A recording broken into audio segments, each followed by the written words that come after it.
Autoline Daily is brought to you by Bridgestone. For drivers who want to get the most out of their cars, it's Bridgestone or nothing. Dow Automotive Systems, improving durability and increasing design flexibility with Betamate structural adhesives at dowbetamate.com. And by Hyundai. Experience the 2011 Hyundai Sonata today at HyundaiSonata.com. This is Autoline Daily for May 31st, 2011, and now the news. Even though GM and Ford are recovering quickly in the American market, making billions in profits and hiring back thousands of workers, they still want to close more assembly plants where they have slow-selling models. Bloomberg reports GM wants to close plants in Shreveport, Louisiana, where it makes the Chevy Colorado and GMC Canyon, and its plant in Janesville, Wisconsin, where it makes mid-size trucks, as well as the Saturn plant in Tennessee, which is sitting empty. Ford wants to close a plant in Minnesota, which was built in 1925, and that's where it makes the Ranger, and also wants to close the Flat Rock plant in Michigan that makes the Mustang, and the plant in Ohio that makes the Econoline vans. Presumably, Ford would move the Mustang and Econoline to other plants, and it's entirely likely GM will move some other production into the former Saturn plant, but you can be sure that the fact this information has come out now has to do with the UAW contract negotiations that will start this summer. Ford and GM done laid down some bargaining chips. Renault just made it official and named Carlos Tavares as the company COO. Tavares was born in Portugal, is a motorsports racing fanatic. He even races himself. It's his hobby. He was also on the Leaf electric car team early in its development, and he has been the head of Nissan in North and South America, but now Colin Dodge will fill that position. There's a battle going on in China over the best way to keep electric vehicles charged. According to China AutoWeb, one government-owned company, along with several Chinese automakers, say battery swapping stations is the best way to go, just like the company Better Place is arguing. However, the China Automotive Technology and Research Center doubts the viability of battery swapping stations and says focusing on fast recharging facilities is the best way to keep EVs juiced up.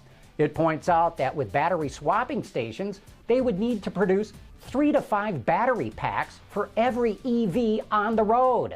It also says that it would be difficult to run a centralized network in an orderly and efficient way.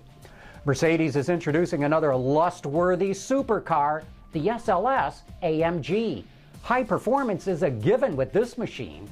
It's built around a lightweight aluminum structure and features a 563 horsepower V8 engine paired with a 7-speed dual-clutch automatic. With a fabric top, gull-wing doors are out of the question, so the Roadster version makes do with front-hinged conventional units. The retractable roof is available in 3 colors, beige, black, and red, which can be operated at speeds up to 31 miles an hour. Impressively, the drop top's curb weight is only 88 pounds more than the SLS coupes. Pricing for this AMG monster is still unknown, but I can guarantee you it is going to be a lot. The heavy truck sector is seeing a lot of action these days as global sales soar. And now Volkswagen says it wants to completely take over MAN, the German commercial vehicle maker. VW currently has a 30% stake in the company, and VW plans to merge MAN with Scania and its other commercial vehicle operations into one unit. However, VW is running into antitrust issues from the German government. Well, this one qualifies as a really bad day at the office. Autoblog found this little gem on YouTube. For one reason or another, this presumably Russian car transporter ended up on its side. Its precious cargo definitely worse for wear. Rescuers on the scene are working to right the stricken hauler, but comically, things go from bad to, well, still bad as they flip it over. The truck bounces a little as they pull it back up, and then it tips over again, landing 180 degrees on its opposite side. Man, I sure hope they have got insurance. You know, it wasn't all that long ago that Kias were something of a joke. Well, not anymore, they're not. Coming up next, my instant impression of the Kia Optima. Introducing Bridgestone's third generation of run-flat tires with groundbreaking new Bridgestone technologies. Bridgestone run-flat tires offer improved ride comfort, lower rolling resistance, and improved wear while giving you the peace of mind and comfort you need.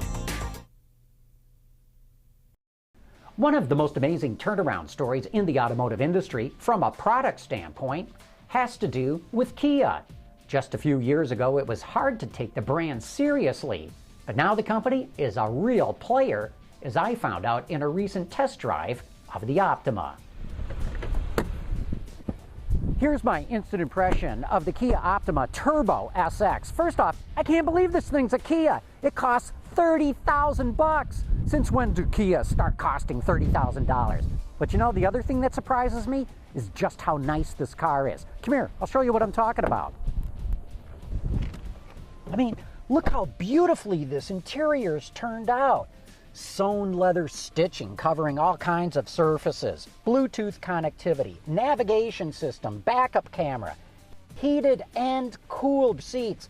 You know, I remember when Kias were just cheap little ugly cars. This clearly is not one of them, and this car explains why Kia is the fastest growing brand in the American market. So far this year, sales of the Optima are up a staggering 97%. And that is today's report on the top news in the global automotive industry. Thanks for watching. We'll see you tomorrow.